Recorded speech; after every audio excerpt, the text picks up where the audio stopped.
Hello दोस्तों, नमस्कार। आप सभी के channel get pro yourself पर एक बार फिर से स्वागत है। दोस्तों, आज हम फिर से एक नई कहानी लेकर प्रस्तुत हैं। दोस्तों, कहानी का नाम है दो हंसों की कहानी। चलिए दोस्तों, कहानी शुरू करते हैं।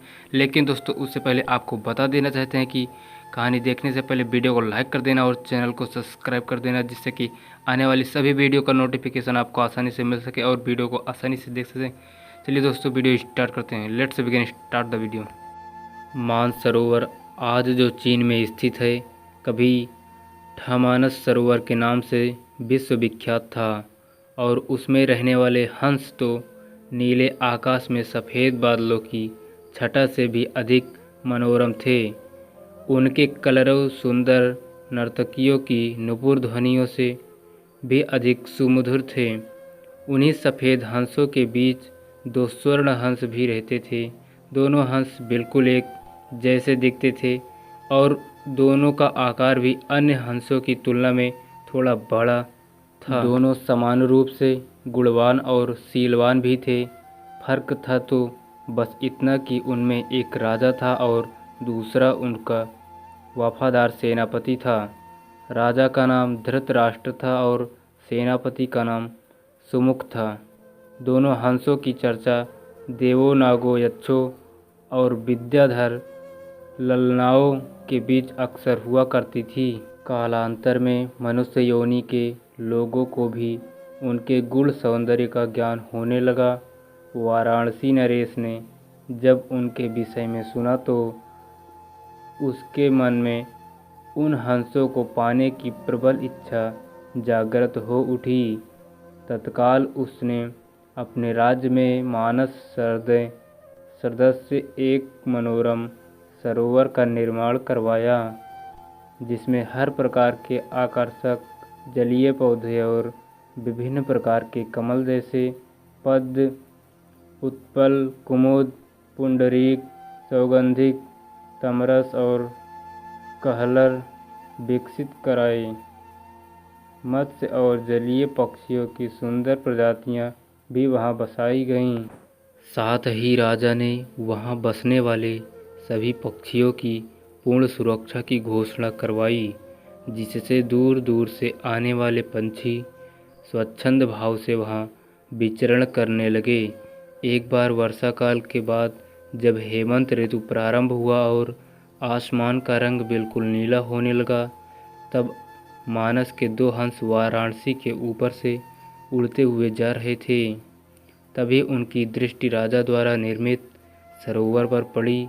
सरोवर की सुंदरता और उनमें तैरते रमणीक पक्षियों की स्वच्छंदता उन्हें सहज ही आकर्षित कर ली गई। तत्काल वे नीचे उतर आए और महीनों तक वहां की सुरक्षा, सुंदरता और स्वच्छंदता का आनंद लेते रहे। अंतोगत्वा वर्षा ऋतु के प्रारंभ होने से पूर्व वे फिर मानस को प्रस्थान कर गए।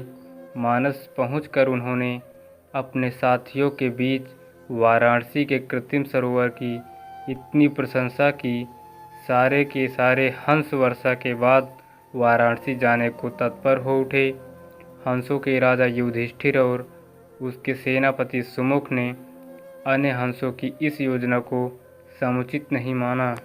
युधिष्ठिर ने उनके प्रस्ताव का अनुमोदन न करते हुए कहा कि पंछी और जानवरों की एक प्रवृत्ति होती है, वे अपनी संवेदनाओं को अपनी चीखों से प्रकट करते हैं, किंतु जंतु जो कहलाता है मानव बड़ी चतुराई से करता है। अपनी भंगिमाओं में प्रस्तुत जो होता है उनके भावों के ठीक विपरीत। फिर भी कुछ दिनों के बाद हंसराज को हंसों की जीत के आगे झुकना पड़ा और वह वर्षा ऋतु के बाद मानस के समस्त हंसों के साथ वाराणसी को प्रस्थान कर गया।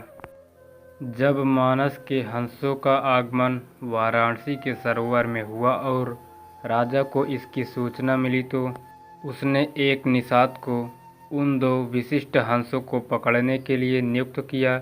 एक दिन युधिष्ठिर जब सरोवर की तट पर स्वच्छंद भ्रमण कर रहा था, तभी उसके पैर निषाद द्वारा बिछाए गए जाल पर पड़े। अपने पकड़े जाने की चिंता छोड़ उसने अपनी तीव्र चीखों से अपने साथी हंसों को तत्काल वहां से प्रस्थान करने को कहा, जिससे मानस के सारे हंस वहां से क्षण मात्र में अंतर्ध्यान हो गए। रह गया तो केवल उसका एकमात्र वफादार हमशक्ल सेनापति सुमुख। हंसराज ने अपने सेनापति को भी उड़ जाने की आज्ञा दी, मगर वह दृढ़ता के साथ अपने राजा के पास ही जीना मरना उचित समझा। निषाद जब उन हंसों के करीब पहुंचा तो वह आश्चर्यचकित रह गया, क्योंकि पकड़ा तो उसने एक ही हंस था, फिर भी दूसरा उसके सामने निर्भीक खड़ा था। निषाद ने जब दूसरे हंस से इसका कारण पूछा तो वह और भी चकित हो गया, क्योंकि दूसरे हंस ने उसे यह बतलाया कि उसके जीवन से बढ़कर उसकी वफादारी और स्वामी भक्ति है। एक पक्षी के मुख से ऐसी बात सुनकर निषाद का हृदय परिवर्तन हो गया। वह एक मानव था, किंतु मानव धर्म के लिए वफादार नहीं था। उसने हिंसा का मार्ग अपनाया था और